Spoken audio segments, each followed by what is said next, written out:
Hi all, നമ്മുടെ first മൊഡ്യൂളിലുള്ള ബാക്കി രണ്ട് ടോപ്പിക്കാണ് നമ്മൾ ഇന്ന് പറയാൻ പോണത്. നമ്മുടെ നെക്സ്റ്റ് ഫിലോസഫർ നമ്മൾ പ്ലാറ്റോ അരിസ്റ്റോട്ടിൽ പഠിച്ചു. നെക്സ്റ്റ് ഹൊറൈസ് എന്ന് പറഞ്ഞ ഫിലോസഫറിനെ കുറിച്ചിട്ടാണ്. ഓക്കെ, ഹൊറൈസ് റോമിലെ ഫിലോസഫറാണ് കേട്ടോ. മറ്റവർ രണ്ടുപേരും ഗ്രീക്ക് ആയിരുന്നല്ലോ, പുള്ളി റോമിലെയാണ്. ഓക്കെ, ഞാൻ വായിക്കുകയാണ്. ഇങ്ങനെ ഹൈലൈറ്റ് ചെയ്തിട്ടുള്ള പോയിന്റ്സ് ആണ് നമുക്കിതിൽ ആവശ്യമുള്ളൂ. അത് തന്നെയാണ് നിങ്ങൾക്ക് നോട്ടായിട്ടും ക്രിയേറ്റ് ചെയ്യേണ്ടത്.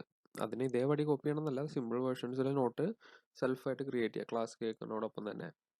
ഓക്കെ, അപ്പോൾ ഹൊറൈസ് എന്നിട്ട് ഹെഡിങ് കൊടുക്കുക, അതിൻ്റെ അടിയിൽ ഇങ്ങനെ ഇങ്ങനെ ഇങ്ങനെ നോട്ട് ചെയ്ത് പോവാം. Okay, so when we move from Plato and Aristotle to Horace, we are moving from 4th century Greece to 1st century Rome. നമ്മൾ 4th century ഗ്രീസിൽ നിന്ന് റോമിലേക്കാണ് മാറുന്നത് ഹൊറൈസിനെ കുറിച്ചിട്ട് പറയുമ്പോൾ. Horace lived during the period of Julius Caesar. Okay, Horace റോമിൽ ജീവിച്ചിരുന്ന ആളാണ്. ആരോടൊപ്പം ജീവിച്ചിരുന്ന മീൻസ് ഏത് കാലഘട്ടത്തിൽ ജീവിച്ചിരുന്ന ആളായിരുന്നു വെച്ച് കഴിഞ്ഞാൽ ജൂലിയസ് സീസർ കേട്ടിട്ടില്ലേ? ഷേക്സ്പിയറിന്റെ ഒക്കെ ഒരു പ്ലേ ഒക്കെ ഉണ്ട് ആളെ കുറിച്ചിട്ട്. ജൂലിയസ് സീസറിന്റെ കാലം തൊട്ടിട്ട് ഹൊറൈസ് റോമിലുള്ള ആളാണ്. അതായത് ആളുടെ ഒരു കൂടെ ജീവിച്ചിരുന്ന ആള്. And was align to the rebels under Marcus Brutus who fought to beat on Caesar. ഈ സീസറിന്റെ ആ ഒരു രാജപദവിയിൽ ഉണ്ടായിരുന്ന ആളാണ്, അതായത് രാജ്യ സദസ്സിൽ ഉണ്ടായിരുന്നിട്ടുള്ള ആളാണ്. അതുകൊണ്ട് തന്നെ ഈ മാർക്കസ് ബ്രൂട്ടസ് സീസറിനെ ചതിച്ചിട്ട് സീസറിനെ കൊല്ലാനായിട്ട് പോവാനായിട്ട് പറഞ്ഞ സഭയിൽ ഉണ്ടായിരുന്നിട്ടുള്ള ഒരാളാണ് ഹൊറൈസ് എന്നാണ് പറയപ്പെടുന്നത്. ഓക്കെ, സോ അതാണ് അവിടെ പറഞ്ഞത്. റോമിൽ ജനിച്ചിട്ടുള്ള റോമിലുള്ള ആളാണ്, സീസറിന്റെ കാലഘട്ടത്തിൽ ഉണ്ടായിരുന്ന ഒരു വ്യക്തിയാണ്. ഓക്കെ, ഇയാൾ മെയിൻലി ഒരു പോയറ്റ് ആയിരുന്നു. ഓക്കെ, റോമിൽ ഉണ്ടായിരുന്ന വേറെ കുറച്ച് പോയറ്റ്സ് ആണ് വിജിൽ, അതുപോലെ തന്നെ ഓവിഡ്, ഇങ്ങനത്തെ കുറച്ച് ആളുകൾ. ഓക്കെ, നമുക്ക് നെക്സ്റ്റ് പാരഗ്രാഫ് നോക്കാം. ഓഗസ്റ്റിൻ ഏജ് എന്ന് പറഞ്ഞ് ഉദ്ദേശിക്കുന്നത് ഈ ജൂലിയസ് സീസറിന്റെ കാലത്തിന് പറയുന്ന ഒരു പേരാണ്. ഓക്കെ, നമുക്ക് ലിറ്ററേച്ചറിൽ ഒരു അഗസ്റ്റിൻ ഏജ് വരുന്നുണ്ട്, അത് വേറെയാണ് കേട്ടോ. ഇവിടെ പറയുന്നത് സീസറിന്റെ കാലഘട്ടം, പഴയ കാലഘട്ടം. Was A stable and affluent society in which literary art revived and much attention and patronage. ആ ഒരു ടൈമിൽ എഴുത്തുകാർക്ക് ഭയങ്കര വാല്യൂ കൊടുത്തിരുന്ന ഒരു പീരീഡ് ആയിരുന്നു ഓഗസ്റ്റിൻ ഏജ് പറയുന്നത്. ഓക്കെ, എന്താണ് ലിറ്റററി ആർട്ടിന് ഒരുപാട് എന്താണ് പാട്രണേജ്, അറ്റൻഷൻ, അതേപോലെ തന്നെ കവികൾക്കൊക്കെ പെൻഷൻ, അവർ മരിക്കണവരെ അവർക്ക് പെൻഷൻ കൊടുക്കുക. അതുപോലെ രാജകവികൾക്കൊക്കെ അവർ മരിച്ചു കഴിഞ്ഞാൽ അവരുടെ കുടുംബത്തിന് സപ്പോർട്ട് ചെയ്യുക, അങ്ങനത്തെ ഒരു കാലഘട്ടമായിരുന്നു അന്ന്. Along with Virgil, Ovid and Livy, Horace was a notable poet of the time. His poetic work included satires, odes and epistles. Okay, ആളുടെ കൂടെ ഉണ്ടായിരുന്നിട്ടുള്ള കുറച്ച് റൈറ്റേഴ്സാണ് വെർജിൽ, ഓവിഡ്. ഇവരോടൊപ്പം തന്നെ ഇയാളും അവിടുത്തെ ആ ടൈമിലെ ഫേമസ് ആയിട്ടുള്ള പോയറ്റായിരുന്നു ഹൊറൈസ്. ആളുടെ പോയറ്റിക് വർക്കുകളാണെങ്കിലോ കൂടുതലും സാറ്റയറുകൾ, ആക്ഷേപഹാസ്യങ്ങൾ, ഓട് എന്ന് പറഞ്ഞു കഴിഞ്ഞാൽ ഒരുതരം പ്രത്യേക ഒരാളുടെ മരണത്തിലോ വിലാപകാവ്യങ്ങളൊക്കെ പോലത്തെ. അതുപോലെ തന്നെ എപ്പിസ്റ്റൽസ്, ഇവിടെയാണ് നമ്മൾ നോട്ട് ചെയ്യേണ്ടത്. One of the epistles address to a father and to sons giving advice on the art of writing. This epistle later came to be called and regarded as Ars Poetica or the art of poetry. ഇയാളുടെ എഴുത്തുകളിൽ എപ്പിസ്റ്റിൽസ് വളരെ famous ആയിരുന്നു. എപ്പിസ്റ്റിൽസ് പറഞ്ഞു കഴിഞ്ഞാൽ letter രൂപത്തിൽ, അല്ലെങ്കിൽ ഒരാളെ നമ്മളിങ്ങനെ address ചെയ്ത് എഴുതുന്ന ഒരു ലെറ്റർ പോലെയുള്ള രൂപത്തിലുള്ള റൈറ്റിങ്സിനാണ് എപ്പിസ്റ്റിൽസ് പറയാം. അപ്പോൾ ഇയാളൊരു എപ്പിസ്റ്റിൽ എഴുതിയിട്ടുണ്ട്, ഒരു അച്ഛൻ രണ്ട് മക്കൾക്ക് വേണ്ടിയിട്ട് എഴുതുന്ന ഒരു എപ്പിസ്റ്റിൽ. ഓക്കെ, അതിലെ ടോപ്പിക് എന്താണെന്ന് വെച്ചാൽ it is an advice on the art of writing. എഴുതുന്ന രീതിയെ കുറിച്ചിട്ടുള്ള ഒരു എപ്പിസ്റ്റിൽ ഇയാൾ എഴുതിയിട്ടുണ്ട്. അതിനെ പിന്നെ കാലത്ത് ആർട്സ് പോയറ്റിക്ക അല്ലെങ്കിൽ ആർട്ട് ഓഫ് പോയട്രി എന്ന പേരിൽ അറിയപ്പെട്ടിരുന്ന ഒരു ഫേമസ് ലിറ്റററി വർക്കായി മാറി. ഓക്കെ, അതായത് ഒരു അച്ഛൻ മക്കൾക്ക് എഴുതുന്ന ഒരു വർക്കാണ്. എന്താന്ന് വെച്ചാൽ അതിൽ പറയണത് എങ്ങനെയൊക്കെയാണ് എഴുതുന്നത് എന്നുള്ള അഡ്വൈസ് തരുന്നതാണ്. അപ്പോൾ ഇത് പിന്നെ കാലത്ത് ലിറ്റററി ക്രിറ്റിസിസത്തിൽ ഒരു ഫേമസ് വർക്കായി മാറി. അത്രയാണ് അവിടെ പറയുന്നത്. ഓക്കെ, സോ പ്രധാനമായിട്ടും ഹൊറൈസ് ആളൊരു റോമൻ ആയിട്ടുള്ള ആളാണ്, ജൂലിയസ് സീസറിന്റെ കാലത്ത് ജീവിച്ചിരുന്ന ആളാണ്. ഹി വാസ് എ പോയറ്റ്, ഒരു പോയറ്റാണ്. അലോങ് വിത്ത് വെർജിൽ, ഓവിഡ്, അവരുടെ വർക്കുകൾ സാറ്റയർ, ഓട്, എപ്പിസ്റ്റിൽസ്. അതുപോലെ തന്നെ ഏറ്റവും ഫേമസ് ആയിട്ടുള്ളത് എപ്പിസ്റ്റിൽ തന്നെയാണ്. കാരണം എപ്പിസ്റ്റിലാണ് ഇയാളുടെ ലിറ്റററി വർക്ക് ഡിഫൈൻ ചെയ്തിട്ടുള്ള ഒരു സംഭവം. ആളുടെ ഫേമസ് ആയിട്ടുള്ള വർക്കാണ് ആർട്സ് പോയറ്റിക്ക അല്ലെങ്കിൽ ദി ആർട്ട് ഓഫ് പോയട്രി. അതിൽ പറയണത് ഒരു അച്ഛൻ രണ്ട് മക്കൾക്ക് അഡ്വൈസ് കൊടുക്കുക about the art of writing. ഇത്രയും he was an important figure in European literature since renaissance കാലഘട്ടത്തിൽ നമുക്ക് പിന്നെ പഠിക്കാനുള്ളതാണ് അതൊക്കെ. റിനൈസൻസ് ഒക്കെ എന്ന് പറഞ്ഞു കഴിഞ്ഞാൽ ലിറ്ററേച്ചറിൽ ഉണ്ടായിരുന്നിട്ടുള്ള ഒരു റിവൈവലാണ്. ഒരു ഇമ്പോർട്ടൻ്റ് ആയിട്ടുള്ള ഒരു വ്യക്തിയായിരുന്നു. The reputation increased after Ben Jonson translated the work into English in 1640. ഇയാളുടെ വർക്ക് റോമൻ ഭാഷയിൽ എഴുതിയിട്ടുണ്ടായിരുന്നത്. ഓക്കെ, ലാറ്റിൻ, റോമൻ എന്ന് പറഞ്ഞാൽ ലാറ്റിൻ വർക്ക്, ലാറ്റിൻ ഭാഷ. അപ്പോൾ ലാറ്റിൻ നിന്നിട്ട് ഇംഗ്ലീഷിലേക്ക് ട്രാൻസ്ലേറ്റ് ചെയ്ത ആളാണ് ബെൻ ജോൺസൺ. ഈ ആർട്സ് പോയറ്റിക് ഒക്കെ ഇംഗ്ലീഷിലേക്ക് ട്രാൻസ്ലേറ്റ് ചെയ്തപ്പോൾ അപ്പം തൊട്ടിട്ടാണ് ഇയാൾ കുറച്ചുകൂടെ ഫേമസ് ആയത്. ഓക്കെ, അതൊരു ഇമ്പോർട്ടൻറ്റ് പോയിന്റ് ആണ്. ഇതിൽ മാർക്ക് ചെയ്യുന്നതെല്ലാം ഇമ്പോർട്ടൻ്റ് ആയിട്ടുള്ളതേ മാർക്ക് ചെയ്തിട്ടുള്ളൂ, നിങ്ങൾക്ക് പഠിക്കാൻ എളുപ്പത്തിനാണ് കേട്ടോ. Then second paragraph, page 27. Horace combine fiction and literary criticism to create a unique mode of writing that is endowed with this poetic charm. ഇതാണ് ഹൊറൈസിൻ്റെ ഏറ്റവും ഇമ്പോർട്ടൻ്റ് ആയിട്ടുള്ള ഒരു സ്റ്റൈൽ. എന്താന്ന് വെച്ചാൽ അയാൾക്ക് എന്ത് ചെയ്യാൻ പറ്റി, ഫിക്ഷനെ ലിറ്റററി ക്രിറ്റിസിസത്തിൽ കമ്പൈൻ ചെയ്യാൻ പറ്റി. തൊട്ട് മുന്നേ പറഞ്ഞിട്ടുള്ള വർക്കൊന്ന് എടുത്ത് വെക്ക്. ഒരച്ഛൻ മകൻ എഴുതുന്ന രൂപത്തിൽ ഒരു എപ്പിസ്റ്റിൽ എഴുതിയിട്ട് അതിൽ ഒരു സീരിയസ് ആയിട്ടുള്ള ഒരു ലിറ്റററി ക്രിട്ടിക്കൽ ടോപ്പിക്, അതായത് എങ്ങനെയൊക്കെ എഴുതാം, എങ്ങനെയാണ് നല്ല റൈറ്റിംഗ് ഉണ്ടാക്കേണ്ടത്, കണ്ട ഒരു സീരിയസ് ടോപ്പിക്ക് ഒരു ഫിക്ഷൻ രൂപത്തിൽ പ്രസന്റ് ചെയ്യുക. ഇതാണ് ഇയാളുടെ സ്റ്റൈല്. ഇത് മാർക്ക് ചെയ്യണം കേട്ടോ ഈ പാരഗ്രാഫിൽ. Then Horace paved the way for much of later critical writing of romantics like Wordsworth and Coleridge. ഈ സ്റ്റൈലാണ് പിന്നെ കാലത്ത് റൊമാൻറ്റിക് ലിറ്റററി ക്രിട്ടിക്കുകളായിട്ടുള്ള വേർഡ്സ്വർത്ത്, കോളറിഡ്ജ്, ഷെല്ലി ഇവരൊക്കെ ഉപയോഗിച്ചത്. അതായത് ഒരു വലിയ സീരിയസ് കാര്യം പറയാൻ നമുക്ക് സീരിയസ് ആയിട്ട് തന്നെ പറയേണ്ട കാര്യമില്ല. നമ്മുടെ പ്ലാറ്റോ അരിസ്റ്റോട്ടിലൊക്കെ പോലെ ഭയങ്കര സീരിയസ് ആയിട്ടുള്ള കാര്യങ്ങൾ പറയേണ്ട കാര്യമില്ല. കുറച്ചുകൂടെ ഈസി ആയിട്ട് നമുക്ക് ഒരു ഫിക്ഷൻ രൂപത്തിൽ പറയാം എന്ന് കാണിച്ചു തന്നിട്ടുള്ള ആളാണ് നമുക്ക് പഠിക്കാനുള്ള ഈ ഒരു റൈറ്റർ ഹൊറൈസ്.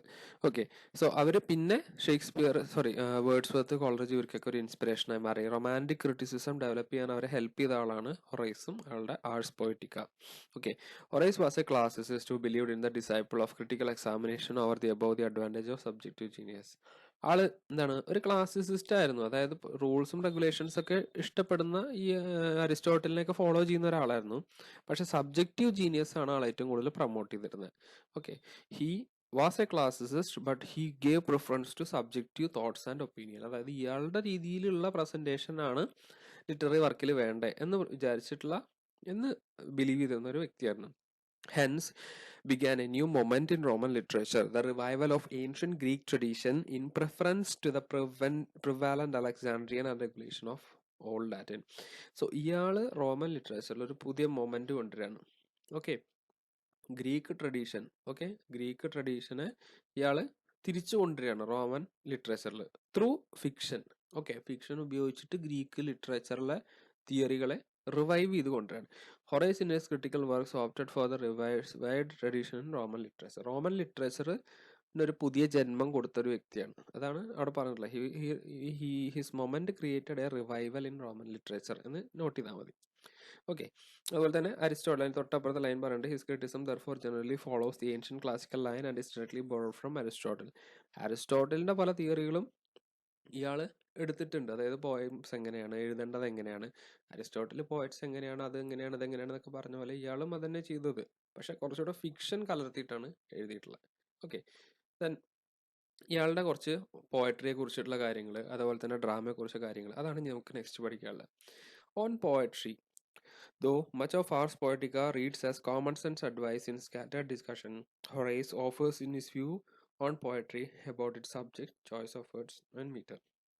സോ ആള് ഈ പോയട്രിയെ കുറിച്ചിട്ട് പറയുന്ന, അല്ലെങ്കിൽ എഴുത്തിനെ കുറിച്ച് പറയുന്ന ഒരു വർക്കാണ് ആർട്സ് പോയട്രി എന്ന് പോയട്രിക്ക എന്ന് പറഞ്ഞു.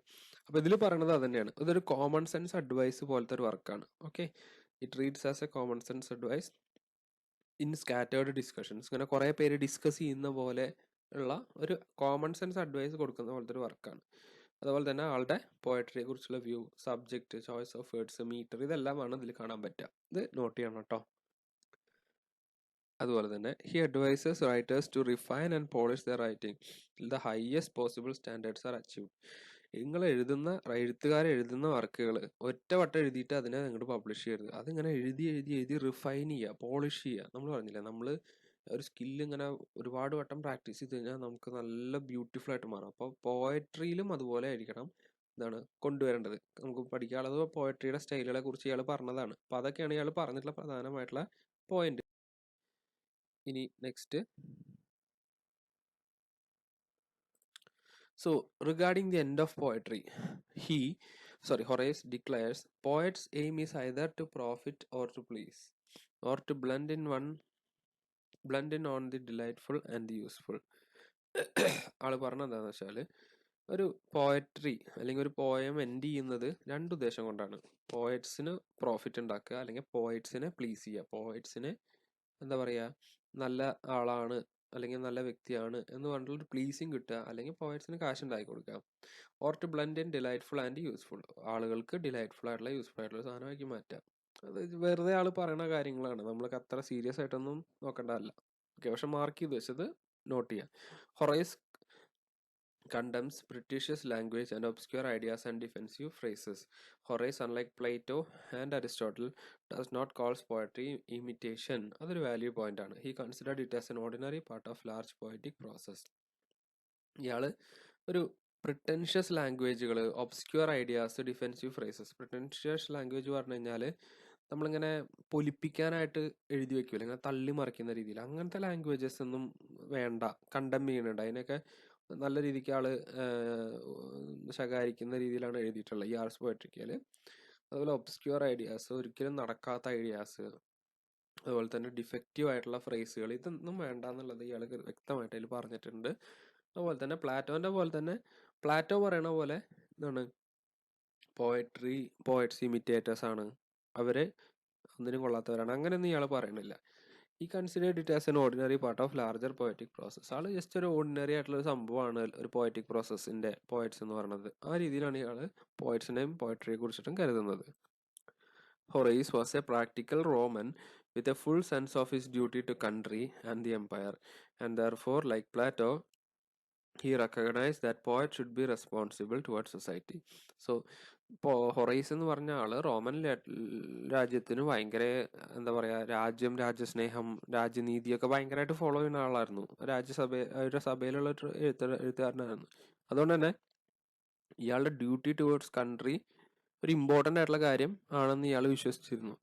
ഓക്കെ, അപ്പോൾ പ്ലാറ്റോനെ പോലെ തന്നെ ആളും നമ്മൾ എഴുതുന്ന വർക്കുകൾ സൊസൈറ്റിക്ക് റെസ്പോൺസിബിലിറ്റി കൊണ്ടുവരുന്നതായിരിക്കണം എന്ന് വിശ്വസിച്ചിരുന്ന ഒരു വ്യക്തിയാണ്. അതൊരു കീ പോയിന്റ് ആണ്. Okay, for poetry to be great, according to him, it has to be both pleasure and giving, a morally improving. ഒരു പോയട്രി ഗ്രേറ്റ് ആവണമെങ്കിൽ എന്താണ്, പ്ലഷർ ഗിവിങ്ങും ആയിരിക്കണം, അതിനുള്ളിൽ ഒരു മോറൽ, ഒരു നല്ല ഒരു മെസ്സേജും കൂടെ കൊടുക്കണം. Okay, teaching men their duty and to the family and to state. അതെങ്ങനത്തെയൊക്കെ ആയിരിക്കണം, അതാണ് ഇവിടെ പറഞ്ഞിട്ടുള്ളത്. ആളുകളെ അവരവരുടെ ഡ്യൂട്ടി, ഒരു നേഷനിലുള്ളിൽ, ഒരു രാജ്യത്തിനുള്ളിൽ ജീവിക്കുമ്പോൾ ഫോളോ ചെയ്യേണ്ട ഡ്യൂട്ടീസിനെ കുറിച്ച് പഠിപ്പിക്കണം. അതുപോലെ തന്നെ ഫാമിലിയെ കുറിച്ച് പഠിപ്പിക്കണം, സ്റ്റേറ്റിന്റെ റെസ്പോൺസിബിലിറ്റീസിനെ കുറിച്ചിട്ട് പഠിപ്പിക്കണം. അതുപോലെ തന്നെ ഹിസ്റ്റോറിക്കലി ട്രൂ ആവണം പോയട്രി, മൈൻഡിനെ ചാം ചെയ്യണം, അങ്ങനെ ഒരുപാട് കാര്യങ്ങൾ. Okay, Horace preferred simple and uniform subject matter for poetry. വലിയ സീരിയസ് ആയിട്ടുള്ള കാര്യങ്ങളില്ലാതെ സിമ്പിൾ ആയിട്ടുള്ള സബ്ജക്ട് മാറ്റർ ആണ് പോയട്രിക്ക് ആവശ്യമുള്ളൂ. Horace's dictum on the uniformity of structure closely resonate with Aristotle concepts of unity and plot. അതുപോലെ തന്നെ ഈ പോയത്തിന്റെ ഒരു സ്ട്രക്ചർ, പോയത്തിന് യൂസ് ചെയ്യുന്ന ഡിക്റ്റം, അതായത് ലാംഗ്വേജ്, നമ്മൾ പറയില്ലേ വേർഡ്സ്, അതിന്റെ സ്ട്രക്ചർ എന്ന് പറഞ്ഞു കഴിഞ്ഞാൽ നമ്മുടെ അരിസ്റ്റോട്ടൽ യൂണിറ്റി ഓഫ് പ്ലോട്ട് പറയണ പോലെയാണ് ഹൊറൈസും എന്താണ് കണ്ടുവച്ചിട്ടുള്ളത്. Horace also condemned indiscriminate writing which was quite popular during that time. അതുപോലെ തന്നെ നമ്മൾ ആളുകളെ ഡിസ്ക്രിമിനേറ്റ് ചെയ്തിട്ട് എഴുതുന്ന രീതി, ഓക്കെ, താഴ്ന്ന ജാതിക്കാർ അല്ലെങ്കിൽ താഴ്ന്ന തട്ടിലുള്ളവർ, അങ്ങനത്തെ സംഭവങ്ങൾ ആളത്ര എന്താ പറയുക സപ്പോർട്ട് ചെയ്തിരുന്നില്ല, കണ്ടം ചെയ്യുക ചെയ്ത്, നമ്മൾ പറയില്ല എതിർക്കുക ചെയ്തത്. So then his favourite form was satire. ആളുടെ എഴുത്തിൽ ഏറ്റവും ഇഷ്ടപ്പെടുന്ന പോയറ്റിക് സ്റ്റൈല് സാറ്റയർ ആണ്, അതായത് ആക്ഷേപഹാസ്യം. Okay, Horace remark on the language of poetry both insist on right choice of words and their effective arrangement in composition. അതായത് according to Horace ഒരു പോയട്രിയുടെ ലാംഗ്വേജ് എന്ന് പറയുന്നത് എന്താണ്, right choice of words and their effective arrangement in composition. കൃത്യമായ വാക്കുകൾ പ്രോപ്പറായിട്ട് arrange ചെയ്യുക, അത്ര മാത്രമാണ് ഒരു പോയറ്റ് ചെയ്യേണ്ടുള്ളൂ. He's of the view that be it poetry or painting, music or sculpturing, no one can be great artist unless he is naturally gifted and unless he undertakes the necessary toil to learn the principles of craft. So according to Horace പറയുന്നത് എന്താണെന്ന് വെച്ചാൽ, ഏത് literary art ആവട്ടെ, poetry ആവട്ടെ, painting ആവട്ടെ, music ആവട്ടെ, സ്കൾപ്ചറിങ് ആവട്ടെ, okay, എന്താണ് നമ്മൾ നാച്ചുറലി ഗിഫ്റ്റ് ചെയ്ത് കിട്ടിയിട്ടുള്ള ആ കഴിവിനെ മാക്സിമം പ്രിൻസിപ്പിൾസ് വെച്ച് നമ്മൾ വർക്ക് ചെയ്താൽ മാത്രമേ ഒരാൾ നല്ല ആർട്ടിസ്റ്റ് ആവുള്ളൂ. ഇതാണ് ഹൊറൈസിന്റെ ഒരു വ്യൂ പോയിന്റ് അബൌട്ട് പോയട്രി.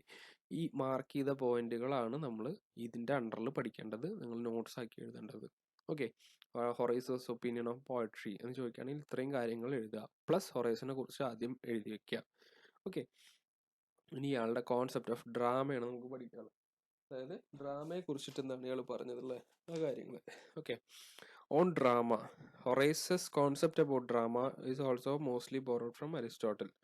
ആളുടെ ഇൻസ്പിറേഷൻ ആയിട്ടുള്ള അരിസ്റ്റോട്ടിൽ നിന്നിട്ട് തന്നെയാണ് ഇയാൾ ഡ്രാമയെ കുറിച്ചുള്ള കോൺസെപ്റ്റും ഇതാണ് എടുത്തിട്ടുള്ളത്. Okay, he focus on 3 main aspect of drama: plot, character, style. ഈ 3 കാര്യമാണ് ഒരു ഡ്രാമയിൽ വേണ്ടത്, പെർഫെക്റ്റ് ആയിട്ട് വേണ്ടത് എന്ന് വിശ്വസിച്ചിട്ടുള്ള വ്യക്തിയാണ് അരിസ്റ്റോട്ടിൽ പോലെ തന്നെ. He also insist that theme should be considered with a beginning and an end. Like Aristotle, Horace disallowed lengthy and loose plot. He had also condemned too much of spectacle on the stage. ആൾ പക്ഷെ ഒരു കാര്യത്തിൽ അരിസ്റ്റോട്ടിലായിട്ട് difference ചെയ്യുന്നുണ്ട്. അതായത് എന്താ പറയുക, theme should be consistent with beginning and an end. Aristotle പറയുന്നത് തീമിൽ consistent ആയിട്ട് ബിഗിനിങ്ങും എൻഡും വേണമെന്ന്. പക്ഷെ ആൾ അത്ര നിർബന്ധം അതിന് പറയുന്നില്ല. അതാണ് ഒരു മേജർ ഡിഫറൻസ്. അതുപോലെ തന്നെ ലെങ്തി പ്ലോട്ടുകൾ എന്താണ് അലോ ചെയ്യുന്നില്ല. അത് അരിസ്റ്റോട്ടിൽ പോലെ തന്നെ. Too much of spectacle on stage, ഒരുപാട് കാണികൾ സ്റ്റേജിൽ വേണം എന്നും ആൾ നിർബന്ധം പറയുന്നില്ല.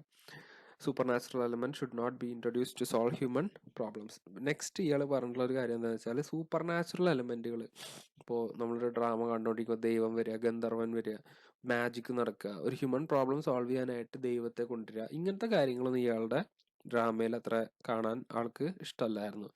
Chorus was an integral part of Greek tragedy and Horace lays down 2 conditions for it. അതുപോലെ തന്നെ കോറസ് ഗ്രീക്ക് ട്രാജഡിയുടെ ഒരു ഇമ്പോർട്ടൻ്റ് ആയിട്ടുള്ള കാര്യമാണ്. അതിനെ കുറിച്ചിട്ട് ഇയാൾ വ്യക്തമായിട്ട് പറഞ്ഞിട്ടുണ്ട് എങ്ങനെയാവണം കോറസ് എന്നുള്ളത്. Horace restricted the length of the play to standard 5 act. 5 act മാത്രമേ ഒരു വ്യക്തമായി പറഞ്ഞിട്ടുണ്ട്. Then a child on stage should behave like a child, a young man like a young man, a middle age man like a middle age man and an old man like an old man.